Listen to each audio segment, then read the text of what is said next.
Sehingga menteri yang baru 1 hari dilantik itu ya buru-buru dipanggil ke istana. Kok jadi kayak panik ya?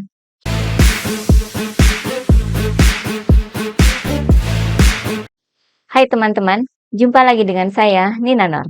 Kemarin Senin itu digelar deklarasi koalisi Kim Plus yang mengusung Ridwan Kamil berpasangan dengan Suswono untuk maju di Pilkada DKI Jakarta. Acara deklarasi itu cukup besar dan meriah ya. Kayaknya bisa ngalahin deklarasi capres deh.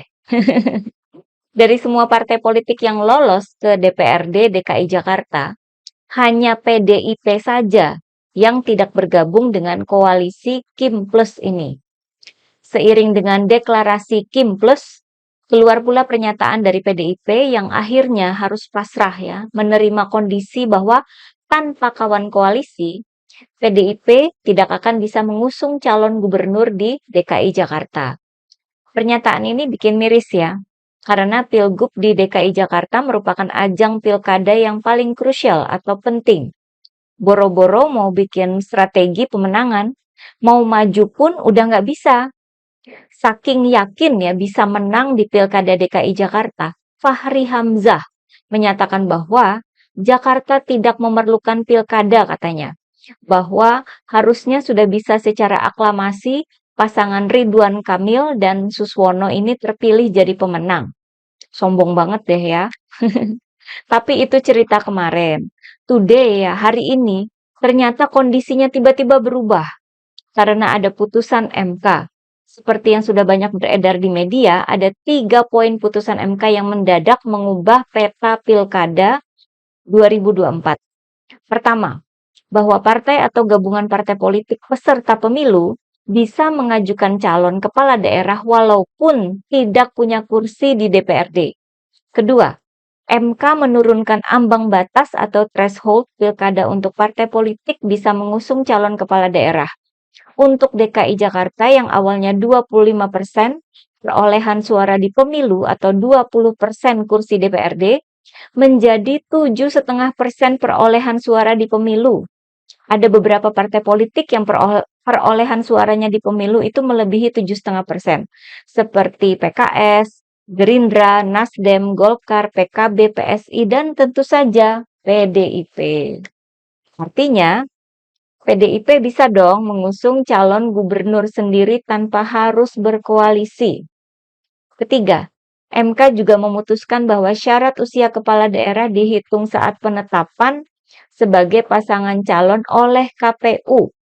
Putusan ini sangat berpengaruh terhadap pencalonan anak Presiden Jokowi, Kaisang.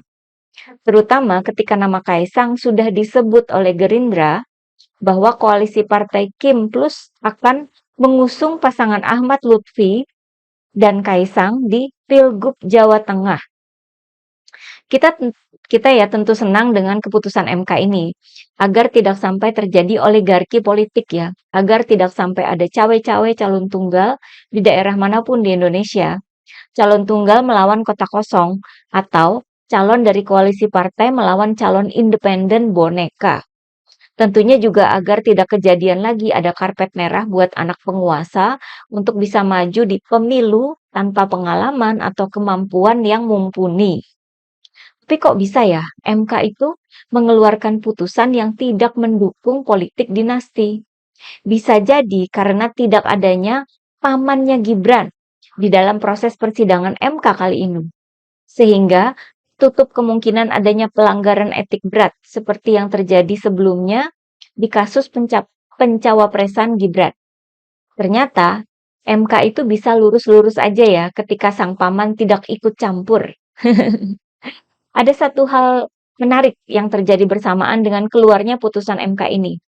Begitu putusan MK keluar, mendadak Menkumham yang baru, Supratman Andi Aktas ya, yang menggantikan Yasona Lauli, ini mendadak dipanggil oleh Presiden Jokowi ke istana.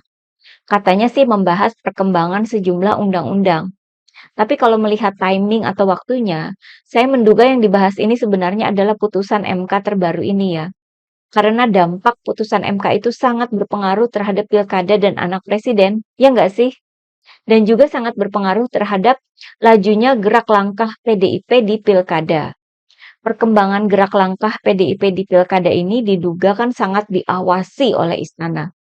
Karena ada beberapa rentetan kejadian sebelum ini kan, termasuk reshuffle kabinet yang menggantikan menteri dari PDIP, Yasona Lauli.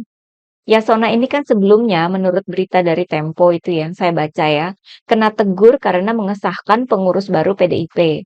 Hasil dari perpanjangan masa bakti pengurus PDIP hingga 2025.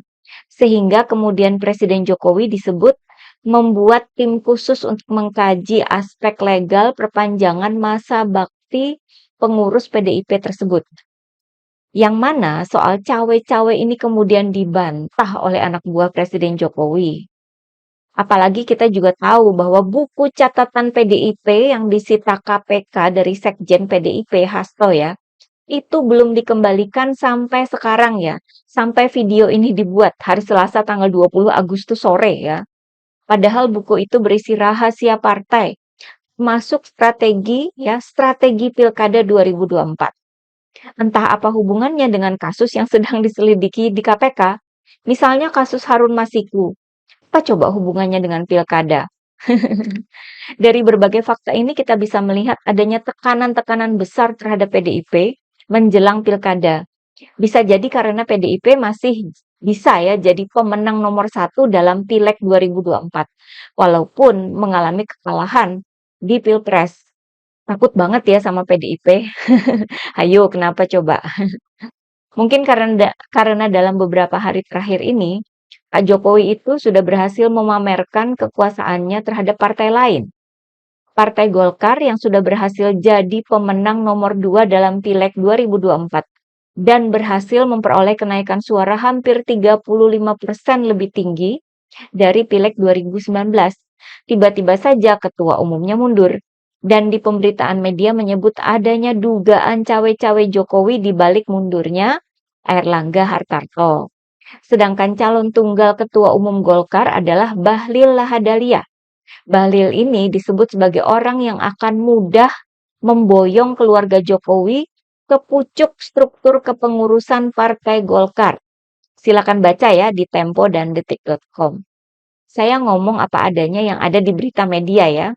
Kita juga tahu bahwa Pak Jokowi memang sangat memerlukan partai politik untuk mempertahankan pengaruh dan kekuasaannya setelah nanti lengser dari jabatan Presiden RI. Sementara Presiden Jokowi disibukkan dengan urusan Golkar, dalam arti saya kira juga sebenarnya memamerkan kekuasaannya ya. Bahwa walaupun sekarang tidak punya partai, Pak Jokowi ini menunjukkan pada semua elit politik bahwa dia bisa ngatur-ngatur atau cawe-cawe internal partai sebesar dan setua Golkar loh. Segede itu kekuasaan seorang Jokowi. Itu mungkin sebenarnya yang ingin dipamerkan oleh Pak Jokowi, terutama ke bekas partainya PDIP. Sementara beliau fokus di IKN dan Golkar. Di MK itu mungkin agak longgar. Mungkin karena masih ada Paman Gibran di MK ya, kirain nggak bakal ada apa-apa gitu ya. Ternyata jeder ya. Putusan MK menjadi sangat menguntungkan PDIP dan mengganggu perjalanan karir politik anaknya yang satu lagi, Kaisang. Padahal udah seneng kan, anaknya ini disebut Gerindra akan diusung di Pilgub Jawa Tengah loh. Taunya terancam gagal total.